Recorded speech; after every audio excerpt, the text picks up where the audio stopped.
A bird's life. Birds live in nests, which they build all on their own.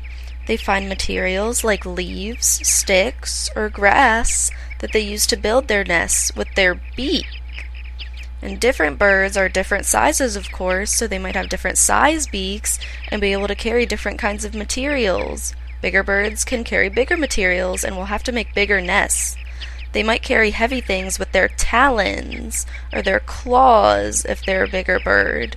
And some make their nests on the ground or on the water even. Or some even make burrows in walls or the ground to put their nests in. Some birds can use mud to make their nests stick to high up places. But either way, all birds lay eggs in their nest once they've built it. And different kinds of birds will have different color eggs, different size eggs, lay different amounts of eggs. Some eggs have spots, some don't. But no matter what the eggs are like, the birds sit on them to keep them warm, which is called incubation. And no matter what size the bird is, they'll plop right on top of their eggs to keep them warm and protect them from weather or other animals that might try to eat or hurt or break or steal their eggs. And they sit gently, of course, so they don't break them, because they're just protecting them like a good mom or dad bird would do. Different kinds of birds use the mom to protect their eggs or the dad until they start breaking out of their eggs, which is called hatching.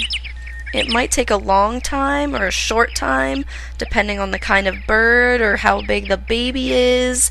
And once they get out, they might not even look like a bird at first.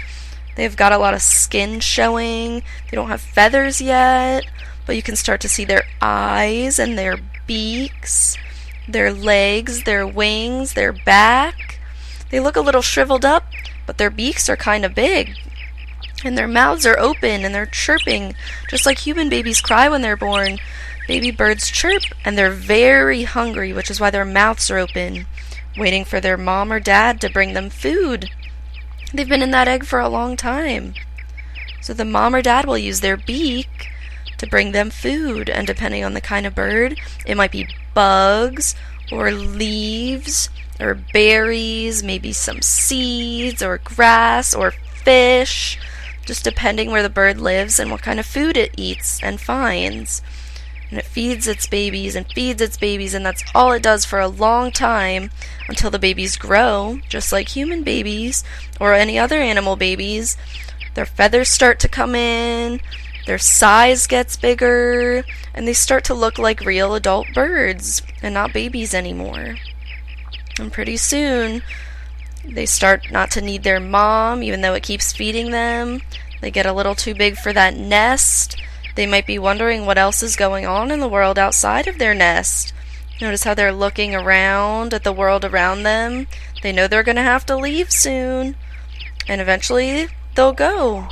They'll fly out of their nests on their own, maybe a little clumsy at first. They might know how to fly before they leave their nest for good. They might even come back to visit their nest again. But they'll fly, they'll be free up in the sky, maybe on their own, maybe they'll be with their brothers and sisters, or maybe they'll fly with other birds called a flock up in the sky.